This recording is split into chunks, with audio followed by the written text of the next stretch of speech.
आप वो गद्दार बता रहे हैं इंदिराज गुर्जर को, जिस इंदिराज गुर्जर का इतिहास आज 20 साल से मैं कांग्रेस पार्टी में काम कर रहा हूँ। आप सब लोग मुझे जानते हैं कि 2001 से मैं एनएसयूआई का एक्टिव मेंबर रहा, एनएसयूआई का डिस्ट्रिक्ट प्रेसिडेंट रहा, यूथ कांग्रेस में रहा, पीसीसी में सेक्रेटरी रहा, और उसके बाद विधायक कांग्रेस पार्टी ने मुझे मौका दिया और विधायक बनने का मुझे मौका मिला। तो मैं स्पेशल आज इस बात पे कहना चाहूँगा कि उन साथियों को किस बात की टीस है कि आज इतनी बड़ी बात बोल रहे हैं। कल तो वो बात कर रहे थे मंत्रिमंडल का विस्तार होना चाहिए, आज एक दिन में ऐसा क्या हुआ? कल संदीप यादव जी बार बार ये बात कह रहे थे कि मंत्रिमंडल का विस्तार होना चाहिए, कार्यकर्ता की बात सुनी जानी चाहिए, तो कल तक तो उनकी बात सुनी नहीं जा रही थी। आज एक रात में ऐसा क्या हुआ कि उनकी बात को सुना गया और वो कह रहे मंत्रिमंडल का विस्तार नहीं होना चाहिए। हम तो उन्हीं की बात कर रहे हैं, हम कह रहे हैं उनको भी बनाओ, हम कब मना कर रहे हैं? हम कह रहे हैं संदीप यादव जी को बनाओ, राजेंद्र गुढ़ा जी को बनाओ, लाखन जी को बनाओ, जिनको बनाना आप बनाओ। लेकिन कांग्रेस पार्टी और हम लोग ये मांग कर रहे हैं बार बार कि आप मंत्रिमंडल का विस्तार कीजिए, पॉलिटिकल अपॉइंटमेंट कीजिए। आपको पता है कि बोर्ड में 3 साल का कार्यकाल होता है।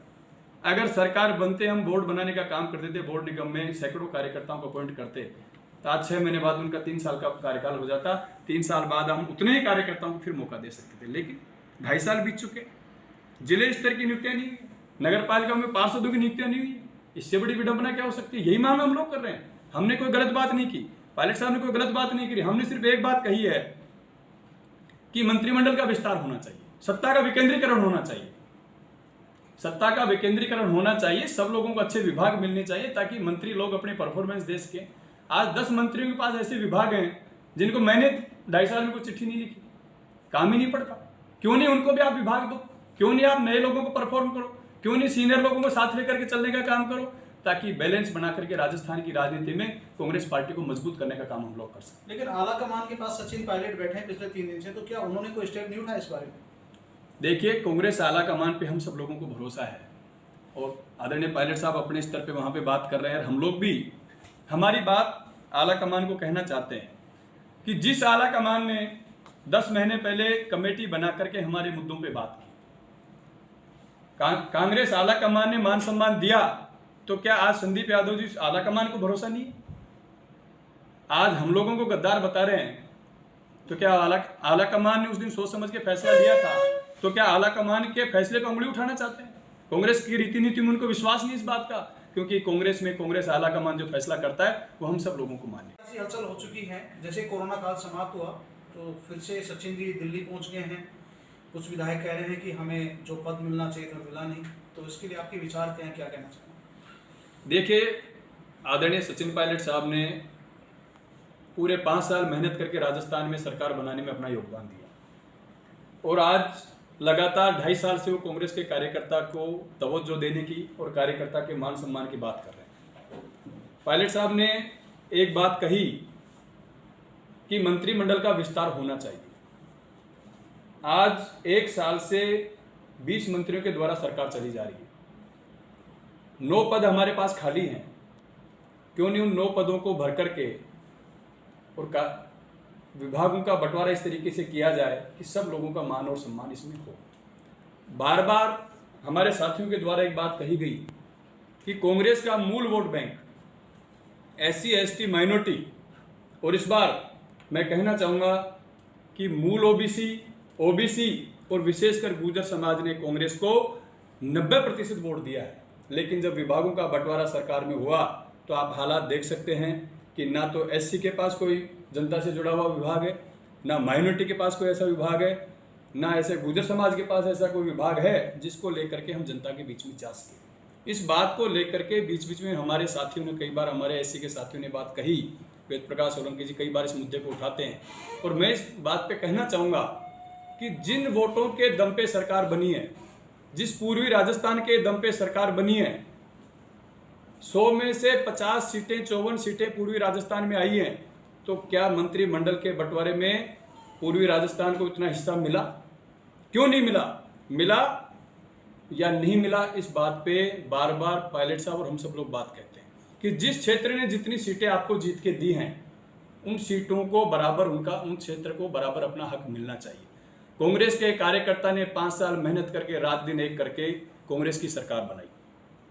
बार बार सब लोग कहते हैं कि 5 साल पहले जब 21 सीटों पे कांग्रेस की सरकार आई गई और भारतीय जनता पार्टी की सरकार भारी बहुमत के साथ 164 सीटों के साथ बनी, आदरणीय सचिन पायलट साहब को उस समय प्रदेश कांग्रेस कमेटी का अध्यक्ष आदरणीय राहुल गांधी जी ने बनाया और प्रत्येक कार्यकर्ता को, कांग्रेस के कार्यकर्ता जो बिल्कुल नर्वस हो चुका था, उस कार्यकर्ता को जगाने का काम उन्होंने गांव गांव ढाणी ढाणी घूम करके किया। हजारों किलोमीटर की यात्राएं करी। पायलट साहब और उनके साथ जो विधायक है वो क्या कदम उठाएंगे? देखिए, आज स्पेशल जो मेरा बोलने का मकसद है कि आज दिन में मैं हमारे बीएसपी से जो साथी आए उनकी प्रेस कॉन्फ्रेंस सुन रहा था। वो हम लोगों को गद्दार कह रहे हैं। जिन लोगों ने कांग्रेस पार्टी को खून पसीने से सींचा, उन लोगों को गद्दार कह रहे हैं। मैं आप लोगों के माध्यम से उनको कहना चाहूंगा कि भाई, संदीप यादव जी ने जो बात कही कि हमने सरकार बचाई, संदीप जी सरकार बनाई किसने? सबसे पहले अगर सरकार बनती नहीं तो आप कांग्रेस में आते कहां से? आप तो उस समय आए जब हमारी सरकार बन चुकी थी, हमारे पास स्पष्ट बहुमत था, उसके बाद आप कांग्रेस पार्टी में। नहीं, लेकिन सर वो तो कह रहे हैं कि हमने समर्थन दिया है, उसके बाद में सरकार बनी है। अगर हम समर्थन नहीं देते तो कांग्रेस सरकार नहीं बनती। हमारे पास 101 एमएलए थे, ध्यान है आपको, तो उनके समर्थन की कहां जरूरत पड़ रही थी? तो वो बयान क्यों दे रहे हैं? मैं वही, जब आपको पता है 200 में से 101 एमएलए कांग्रेस पार्टी के थे, तो 101 एमएलए बहुमत होता ही नहीं होता पार्टी का? विधानसभा में बहुमत होता है कि नहीं होता? जब 101 एमएलए हमारे पास थे, लेकिन फिर भी कांग्रेस पार्टी ने, कांग्रेस नेतृत्व में, कांग्रेस में उनको शामिल किया। हम इस बात का स्वागत करते हैं। हमें कतई इस बात की वो नहीं है कि हमारा परिवार अगर बढ़ रहा है तो अच्छी बात है, लेकिन जिस तरीके से हम लोगों को गद्दार कहने का काम किया और किन लोगों ने कहा, उनका खुद का इतिहास आप देखें। संदीप जी पहले बीजेपी में थे, आपके यूथ बोर्ड के वाइस प्रेसिडेंट थे। जब बीजेपी ने उनको टिकट नहीं दिया, बीएसपी में चले गए, बीएसपी को धोखा दे करके कांग्रेस में आ गए। किस मुंह से गद्दारी की बात करते हैं?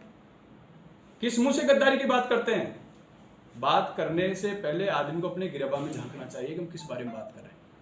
हम गद्दार बता रहे हैं सीसरा मोड़ा के परिवार को, जिस परिवार ने अपना इतिहास दिया 60 साल तक इस राजस्थान की राजनीति में। सीसरा मोड़ा ने अपना इतिहास दिया है। हम गद्दार बता रहे हैं हेमाराम चौधरी जी को, जो कि मालानी के गांधी के नाम से जाने जाते हैं। 6 बार के विधायक रहे, नेता प्रतिपक्ष रहे, कैबिनेट मंत्री रहे, उनका अपना बड़ा योगदान है। हम गद्दार बताएं दीपेंद्र सिंह जी शेखावत को, जो 5 बार विधायक रहे, राजस्थान के मंत्री रहे, स्पीकर रहे। हम गद्दार बताएं सूरजमल के वंशज महाराजा विश्वेंद्र सिंह जी को, जिनका अपना इतिहास रहा है राजस्थान की राजनीति में। हम गद्दार बता रहे हैं उस राकेश पारीक जी को, जो एनएसयूआई यूथ कांग्रेस के ब्लॉक से लेकर के शुरुआत करके आज विधायक बनने का काम किया।